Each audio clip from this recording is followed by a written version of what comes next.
Bonsoir, Anthony Réveillère, Gaël Berger et Philippe Bruet. Nous avons apprécié certainement comme vous ce point ramené de Turquie dans quelques instants. Pierre, quelle analyse faites-vous du match globalement ? Je pense que ce soir, on peut être fier d'être l'Olympique Lyonnais, d'avoir porté ses couleurs ici en Turquie. C'était un match vraiment difficile face à une équipe qui était très intense et dans un contexte incroyable avec des supporters qui ont vraiment beaucoup mis la pression sur le match. Voilà, on a fait un vrai match avec des valeurs. On a démontré qu'on allait beaucoup mieux et que le futur sera forcément beaucoup plus ensoleillé que nos derniers matchs.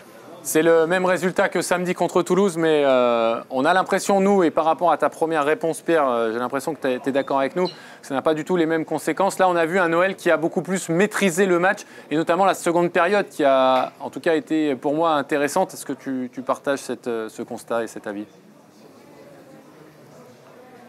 Oui, je partage. On s'est créé un peu plus de situations que contre Toulouse. Donc, comme je l'avais dit après Toulouse, on est en train de se relever, de retrouver notre jeu, nos valeurs, notre intensité, notre capacité à jouer et à être une équipe. Donc voilà, on avance. C'est un pas de plus et vivement le prochain match et qu'on arrive à confirmer qu'on va mieux en allant gagner à Nantes. Effectivement, ce sera important d'enchaîner. Pierre, malgré tout, c'est vrai que autant défensivement, on a été extrêmement solide. On n'a quasiment rien laissé à cette équipe de Fenerbahçe. Est-ce que c'est ça aussi, quelque part, qui nous a coûté offensivement peut-être plus de situations ? Parce qu'on a vu une équipe lyonnaise avec beaucoup de mouvements, beaucoup de replis défensifs. Est-ce que la contrepartie, c'est que c'est un peu moins facile de se projeter aussi en nombre offensivement ? Oui, c'est vrai. Après, c'est aussi lié, encore une fois, aux espaces que nous laisse l'adversaire. Il défendait à 5+2 et 3 positions devant. Donc, c'était vraiment difficile de trouver les espaces. Mais malgré tout, je pense qu'on s'est créé plus de situations. Je n'ai pas eu encore les statistiques, mais il me semble qu'on s'est créé plus de situations que dans notre match précédent.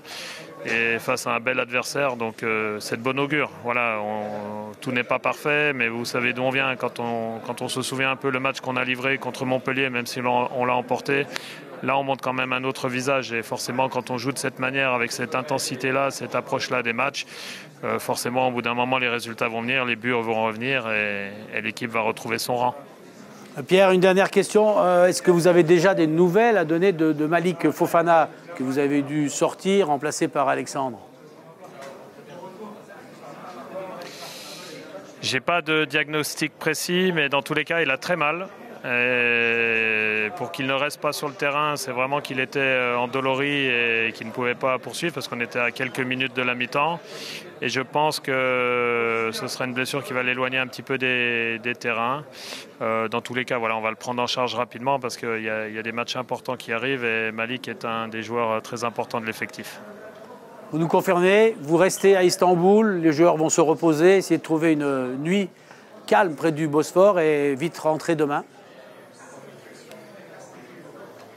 Puis ce sera aussi pour nous l'occasion de féliciter Corentin Tolisso qui disputait son 250e match avec l'Olympique Lyonnais ce soir. Donc lors du repas d'après-match, on va pouvoir célébrer cette chose-là parce que ce n'est pas rien. C'est des joueurs qui font autant de matchs en ayant eu une bonne partie de leur carrière ailleurs. Ça veut dire que voilà, quand ils sont là, ils jouent, quoi.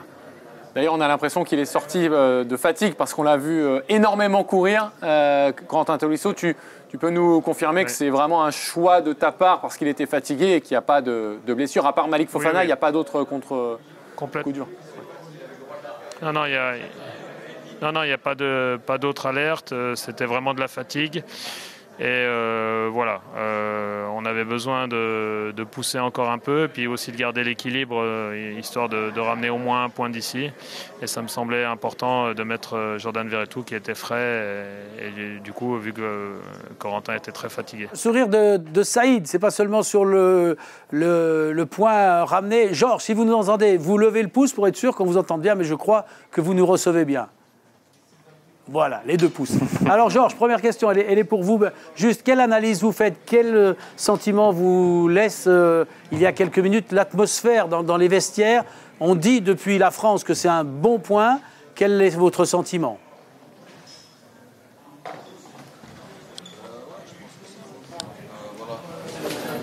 Excusez-moi. Ouais, je pense que c'est un bon point. Vous m'entendez? Parfait. Allô? On vous entend très bien maintenant avec le micro. Allez-y, Georges, c'est à vous. Tu les entends? Ouais, je les entends. Ok, je disais que oui, c'est un bon point, on a eu des opportunités de marquer un but pour gagner ce match et d'en prendre 3, mais on a vu notre combativité tout le long du match, et puis voilà, c'est un point, je pense, qui est assez mérité. Georges, on a l'impression que contre Toulouse, c'était pas forcément évident, tu étais parfois un petit peu isolé en pointe. Là, sans qu'il y ait énormément d'occasions, mais on a l'impression qu'il y a du mieux quand même, que tu as pu un peu plus combiner avec les autres joueurs offensifs, et notamment Saïd d'ailleurs, qui t'a donné un ou deux très bons ballons. Ouais, c'est vrai, on était assez seuls contre Toulouse. Voilà, là on a combiné entre moi et Saïd, moi et Ryan, entre Lacazette et moi aussi, et puis un peu tous ensemble. Donc on s'entend bien sur le terrain et ça se voit. Georges, avant de poser une question à Saïd, je voulais juste terminer avec toi sur l'association avec Alexandre Lacazette, parce que tu as été associé avec lui pendant, allez, on va dire, une demi-heure environ. Comment tu as vécu Alexandre Lacazette, qui était en numéro 10, toi qui étais en pointe? Vous aviez déjà été associés, mais souvent tu étais obligé de t'exiler sur un côté. Là, vous étiez tous les deux dans l'axe, il était sous toi. Comment vous avez vécu ça et comment tu as vécu cette association? Je l'ai bien vécu. Voilà, on sait qu'on avait envie d'avoir un duo comme ça. On l'a eu ce soir. Voilà, il y a eu des bonnes choses. Il se mettait en retrait de moi quand j'avais le ballon, donc je pouvais lui mettre une touche. On a eu des occasions aussi, quand il me la met, moi aussi je lui mets. Il a failli marquer sur une opportunité où je fais un centre. Donc c'est de bon augure pour la suite. Je pense qu'on a eu une bonne entente, et puis voilà, maintenant j'espère que ça va continuer comme ça. Saïd, récupérez le micro dans les mains de Georges et dites-nous quel sentiment vous laisse ce match. On avait été critique après le 0-0 face à Toulouse. Dites-nous un peu aussi l'atmosphère. Il y avait de la pression avant. Comment vous avez ressenti les choses en quelques phrases? Non, il n'y avait pas de pression. Nous, on se devait de bien faire. Je pense qu'on a fait un bon match. Il a manqué ce petit but. Mais là, on a vu une équipe soudée, une équipe qui est combative.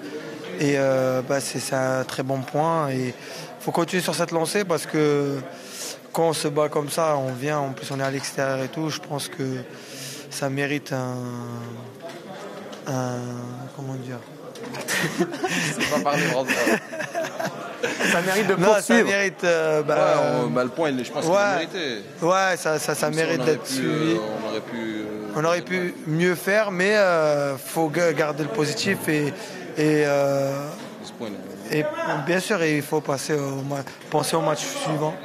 Bon, en tout cas, c'est une belle association. Sur cette lancée, parce que Saïd, c'est une belle association avec Georges, y compris dans les réactions d'après-match. On va vous laisser vous reposer, j'allais dire. Qu'est-ce qui se passe pour Corentin Tolisso? Vous lui avez préparé un gâteau?